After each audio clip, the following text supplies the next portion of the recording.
Hello and welcome to another episode of A View from the Top. I'm Adrian Cropley. A View from the Top is a regular podcast from the Centre for Strategic Communication Excellence, where I interview some of the world's leading communication professionals as we explore their career journey.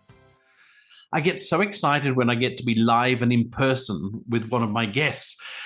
But I have just arrived home from Jakarta, Indonesia, where I spent some time with one of the most accomplished women in communication, Elvera Makki. Vera, to her friends, is a certified strategic communication management professional who holds her accredited business communicator designation, which she gained in 2010. She's an Eisenhower Innovation Fellow, president of IABC Indonesia chapter, and is the founder and CEO of VMCS, which advises on communications and social impact here in Indonesia. She's been named the top 100 most impactful CSR leaders by World CSR Congress in 2017. And in the same year, she was named in the top 50 Asian women leaders by CMO Asia and has had over 20 years of experience in reputational management, working in corporate communications, media relations, external affairs, issues, crisis management, employee communication, and ESG communication.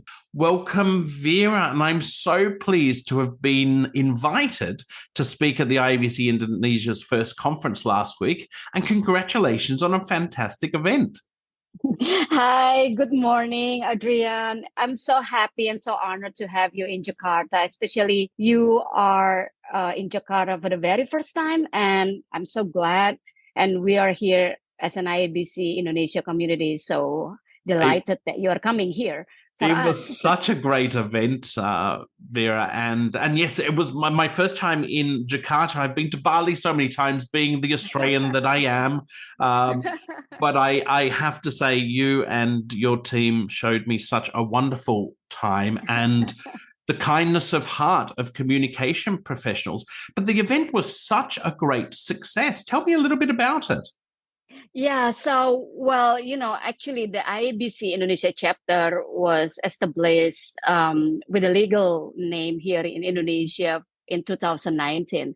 And when we are planning for having a lot of activities, programs, and ideation, then the pandemic hit in the early 2020. So we kind of have to do some backup planning for our activity. And then we see there are ups and downs in terms of how we can do activity. Sometimes we can do the offline, but then the second wave of pandemic hits again, and then we have to do things online again. And all of those situations delay us from doing the first conference in Indonesia. And then after we look everything, and then we do a lot of things online, through Zoom, and then we do a lot of webinar and then workshop online. Then we decided now is the time for us to make it happen for the conference, which was held recently last week as the first IABC Indonesia conference. And then we thought that, so what's going to be the theme? So we thought that, okay, we see that a lot of things going on in terms of the economic, the macroeconomic, and then people saying that it's about recession. And at the same time, we thought that there are pressing issues that we need to address as a business communicator, which is about sustainability. So we thought that the best theme for IABC conference is towards 2023, communicating for impact. And it was such a great theme too, being at that conference. It was very leading edge, looking at the future and what communication is leaning towards. And I think it was great timing, Vera. As you said, we've been in this time of COVID having to adapt and go online. But, the true essence of communication, certainly in the Asia culture, is very much about being together, learning together, and actually doing that networking. And you had some great speakers at this conference. Yes, so we carefully curated all the speakers and the theme, and then we try to match between the topics with the subject matter expert, so that the topic can be addressed in a proper and professional way. And we were so happy that when we get in touch with all of the subject matter experts and the speakers, they're immediately saying yes. Even for the high level, like Ibu Suzy Hutomo, she's the owner and the chairperson of the body shop in Indonesia. It's just like less than 20 minutes of WhatsApp conversation, and she said yes to be one of the keynote address in this event. And actually, she's the opening keynote address for the conference in the morning. So we thought that we are doing the right thing. And then what we also try to ensure is that what we are doing is good for the community. It's adding value to the community. It's not just a conference, just do it because we want to do it, but really we bring impact to their knowledge, to their network, and to the insight that they can bring to their communication strategy in 2023 and onwards. And also this is something that they can bring to their top management, that they have something, they have strategy, they have view on how the business should be done in the future, which is more about sustainability, ESG, BEI, inclusion, and all that. Yeah. And it's really great to see. And one of my observations was how leading edge Indonesia is in terms of its impact on things like social communication around environment, the social impact within communications in organizations. But the other thing that I picked up on, and I was really pleased, and it probably plays to a great degree why, I'm talking to you today, is that women play some great leading roles in communication in Indonesia. You had a couple of inspiring presentations that show women are well and truly heading up communications in Indonesia.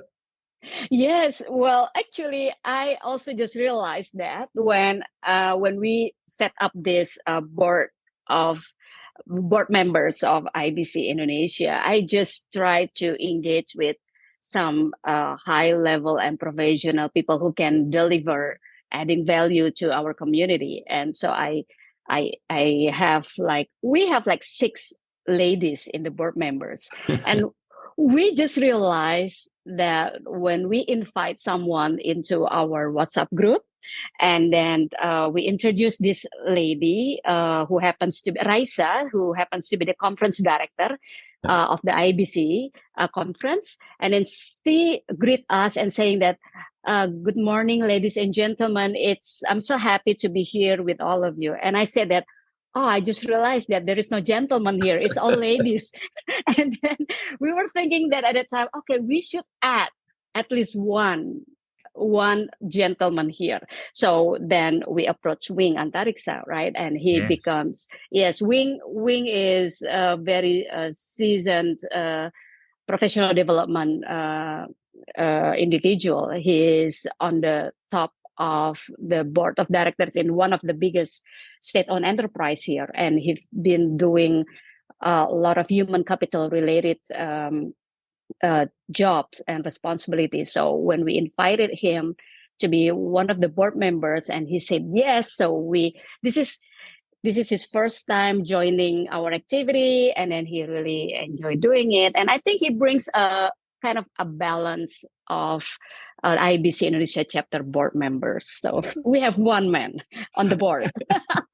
I think it's a great, it's a wonderful reflection on the culture there, where women in communication have actually done amazing things. And of course, you're at the top of your game, Vera. You don't end up organizing conferences just because you're there as the event organizer. You're there because you've had this amazing career of experience, and now you're giving back to the profession, and that's why you have your business as well. And of course, that's what I want to talk to you about today. And congratulations on getting the conference up and running in Indonesia. It's probably going to be the first of many. You were in the newspapers, which was great. I was just so thrilled to see what an impact that conference had. But let me take you back a little bit, and just for our listeners, Vera and I go back many years. In fact, I'll go back to 2009, 2010. When we first met, when you were doing your accreditation, and I was running a bit of a program to help develop a team of communication professionals in Unilever, and you were part of that team. And we went on to get your accreditation back then. How important was it for you to get something like a qualification in your career? Because accreditation is a senior level qualification. It's not something you do, at school. This is something you get when you've worked in the profession for a number of years. How important do you think that has been for you? I think that's a very important milestone in my career life. So, I think that's the first and the biggest milestone that helped me to have a journey to where I am right now. And I'm so grateful for my boss who appointed me to join this IABC program within the Asia Pacific region. And I think the program is really good. And I'm so happy that I met you because you're the one who opened the opportunity and then opened the doors, give us some knowledge and insight about communication. Is much beyond what we are understanding at that moment. So it's beyond media relation. It's beyond writing press release. It's beyond writing for website, for example. But it's deeper than that. So that's what I'm so happy about communication. So much thing that we can do and help the organization to achieve their business objective. Because in Indonesia, even until now, there are still paradigm that communication is just communication. You're clipping the media. You create a media monitoring. You gather all the clippings and then you translate it into English, for example. Yeah. And that's it. But that's so sad. So that's also something that we want to handle with IABC. For those people who are still in that level, in the foundation level, we want them to increase their capacity and capability so they can be the advisor, they can have a strategic thinking, and they can get the trust from the management to give more advice about communications, about influencing the audience, about stakeholder engagement and all that. And this is what you've done so very well in your career, because not only did you get your ABC early in your career, you did go and sit for your SCMP exam, and probably you and I took our SCMP exams around the same time. It's been in the last couple of years that I've done that with the new certification program through the GCCC. And I think that keeping yourself current is something that you've always done. And before I dig into your career, you now run your own organization, VMCS. Yes. Tell me a little bit about the work that you do, because you put that strategic advisory to practice, don't you, with the clients that you work with? Yes, I'm so grateful that I've been working with different kind of CEOs from different kind of industry, from FMCG, fast-moving consumer goods, and dairy company, automotive and banking, and then even from the consultancy agency and telecommunication and all that. So I have the insight and I have a good sense of what CEO wants from communications. And from there, I thought that with more than 20 years of experience, it's time for me to do more to broader industries, not only working for one particular company as an employee, but I think that by having VMCS, I can give more impact to the communication industry as a whole. So VMCS is an acronym of my own name. It's Vera Makki, Communication and Social Impact. And the social impact part is quite unique in Indonesia because so many PR agency or PR consultant only focus on communications and profit oriented only. But with social impact, I try to combine both because we cannot live only for profit, but it takes three P, right? People, planet, and profit. Yeah. So from there, I also have a big passion and compassion about sustainability. So that's where I want to grow my business more into ESG communication, not only greenwash, even just try to avoid greenwash, but Yes. really how the business from the process, from the beginning until the end, they really put ESG as their part of the business process. And that's really And leading edge now, isn't it, Vera? Is if you're going to put your focus in communication, that's where you really need to put it. yes, yeah, and it's not easy because it takes all of the business leaders to involve. Usually PR is only at the end of the process, right? Yes. Okay, so we have this product and you promote the product. We have the services, you promote the services. They rarely involve us from the beginning. So that's the added value that the MCS give to the management of our clients. When you look at that and now where you're putting that real strategic focus, particularly in the area of ESG and communication within organizations. If you think back to where it all started for you, I noticed that you actually studied international relations. Is that right? Yes, correct. My bachelor is international relation.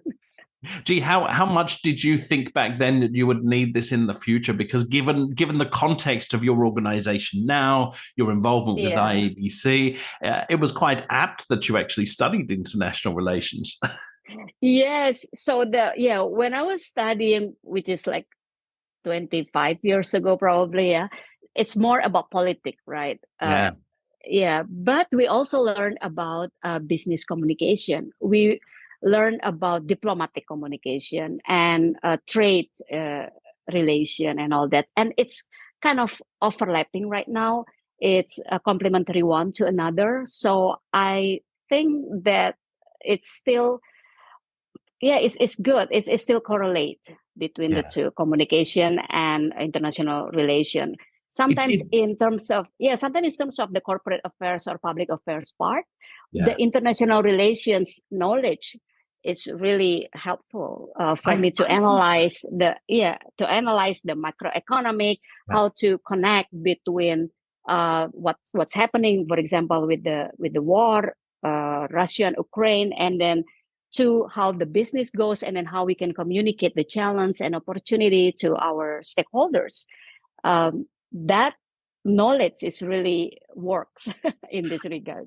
And no longer can we kind of avoid as a function or as a discipline these days understanding the economy globally, how the political environment works, all impacts the way that we communicate, and particularly owning a business like you do in a key market like Indonesia.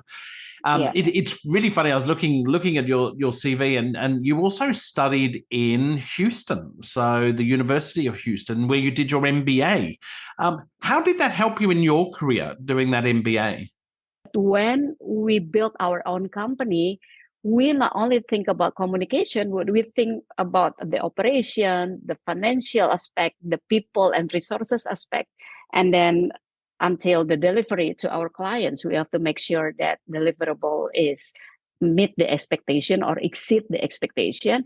And we also have to think about how we can grow the business at the same time, also from the social impact perspective, how to also give something back to the community. So it's much bigger than that. And the MBA study, actually, I got my MBA study from, now I'm pursuing MBA study from the SBM, School of Business Management, Ah, ITB. Yeah, yeah. ITB. And back in Houston, actually, I studied English and literature. Wow. Yeah, because because at that time, I went to Houston just immediately after I graduated from international relations, because at that time I was thinking to work in Ministry of Foreign Affairs. That's the Right. ideal. That's the ideal career for IR, right? International relations graduate. But then after I went back home from Houston, Then I was working in the hospitality industry in public relations. That's where I first fall in love with communication, and then that's where it you didn't. found love for the profession, right? Is Yes, in hospitality. So what were some of yes. the jobs that you did post that? So I mean, I'm getting a sense for you actually quite like study and getting more qualifications under your belt. Well, I love learning. I don't know why. I love being in the class and writing notes. And then, when I was working in a multinational company here and there, they often ask us to join some of the classes, right? They have the mandatory classes, they have optional classes, and I took them all. I just love doing all and repeat it again. And I refresh again and again, just in case I forgot, or just in case the issue is slightly different. So I'm really thirst of learning new things, learn and learn. So yeah, even now I'm 46, right? I still want to study. Yeah. I love studying. Well, I don't it's all know. about continual learning, isn't it? And then how you Yeah. put that into practice. Yeah, and that's why when I went to the World Conference in New York last Yeah. time, Yeah. yeah, I was so, it's like a multivitamin for me every day, every second, every hour. A lot of new things, new knowledge, and meeting up new people. That's really energized me. And look, and looking at your CV too, you haven't worked for small organisations. You've actually made quite an impact because you work for some of the globe's bigger organisations. Tell me about some of the jobs that you have done and how that's helped you in your career. Yes, well, yeah, I work in multinational company most of my career life. It's just a different industry. Yeah. And what I learned most is about organizational savviness, because the organization, the structure is changing all the time. And then the people are changing all the time. And then the character and the character is different from one person to another. So adaptability and interpersonal relationship is very important here, because the basic communication, like I mentioned earlier about writing press release, and then about media relations, that's something, it's pretty much the same over the time. But what makes different is about how we deal with different people, how we connect with people from different countries, how we can work together, create a collaboration together in some of the projects. And it's also about how to keep up with the demand coming from the consumers, which, in Indonesia, it's 230 million people. It's not a small market. It's a huge market, and they're very into learning from what's coming from abroad. Yeah, like in Yep. digital era, they are very active in social media and how that shape how they interact one to another. So we as communicators, we also have to learn about algorithm, talking about technological advancement. Now I'm learning about metaverse. I really want to understand about what metaverse can bring to the communication industry. And also that's the reason why during the Indonesia IABC conference, we bring that into one of the panelist topic Yeah. about metaverse, about AI, artificial intelligence, Yeah. and all that. And in 2023, we will bring more topics about technological advancement. And I think that's, talking about that technological advancement too. If I think about some of the lessons maybe that you've learned, because you're a learner, you've put into practice into the roles that you've done within different organizations. And so do you think that's where to put a lot of that focus is learning new technologies, AI, and the next wave of technology is where communication professionals should put their effort? Yes, of course, because that's where our stakeholders will be, right? We have to follow where they are. we have to follow where they're hanging out. Like, for example, we talk about the future generations. I'm glad that I have 3 kids with a variety of age. I have the 8 years old who are now talking to her friends through Roblox, in the metaverse, in the early adoption of metaverse. Now she's there. So if I don't understand about it, how I can connect with my daughter, for example. And the second one is in the teenager phase, 15. And the third one, she's in the college right now. She's 19 years old. So they have a different type of communication. They are our future leaders, right? If we don't understand about them, what kind of technology that they are convenient with, that they're using, we cannot be relevant to the new world. So exactly, and it's funny because I've got kids that are around us here, that around that 8-year-old age group, and it was only the other day that one of them had said, "Oh no, I sent them a message in Roadblocks." I went, isn't that a game? Oh no, we're talking all the time, and you realize the channels of communication now that our young people are using are many and varied. So what are the skills? What are the things we have to teach in the future for people to communicate effectively using the channel, whatever channel they're going to use for communication? Yes, yeah, and then the challenge will be about the governance, right, and the literacy. Yeah, like for example, when we are entering digital world, and we try to teach our younger generation about digital literacy, because it's very dangerous. For example, when they expose themselves to the world where everyone can see, and then everyone can do bad about it. So I think every platform has a good and the bad things, but we have to make sure that they understand about the bad things so they can anticipate and they optimize the good things about social media. I see that so many good intention, like coming from crowdfunding for social activities. It's also amplified in the social media. Now it's so easy to get the funding to help someone, like for example, have a scholarship. Now, if someone wants to have a scholarship, we can have the raise the fund through the social media, through the digital apps and all that. So that's a good thing about accelerating doing goods for the community. But the bad thing is, about fraud, identity theft. Something that they also need to very careful about, about bullying, harassment through digital space.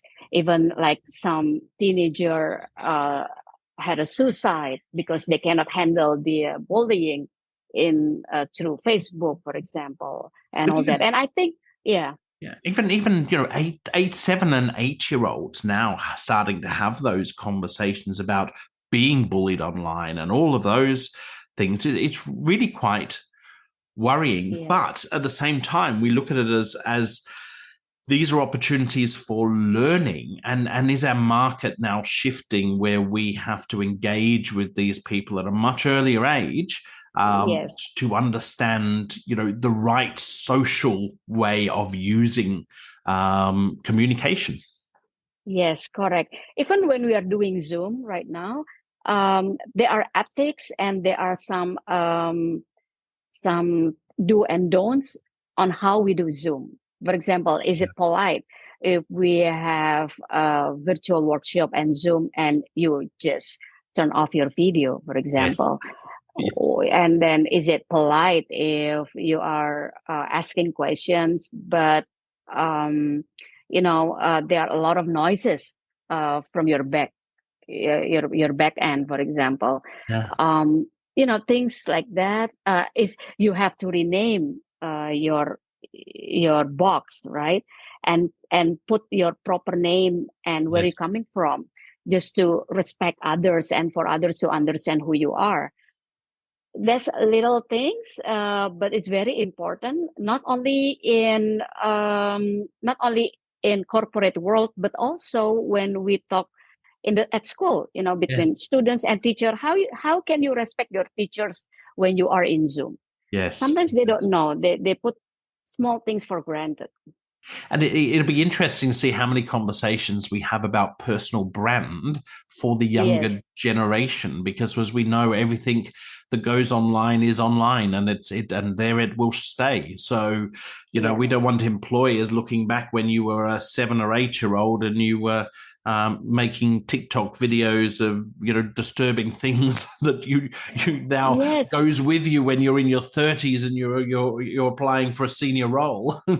Yes, even from the younger age, when I remember my daughter when she applying to some universities in the US, now she's there, and part of the form asking her social media handle. What is your Twitter account number? What do you have Facebook? What's your LinkedIn and all that?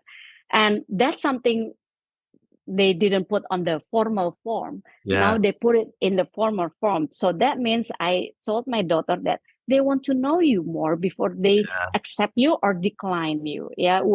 When you have a submission, they will know more about you, how you behave, how you talk and interact in the social media. So be careful. Be careful. It's going to be your brand.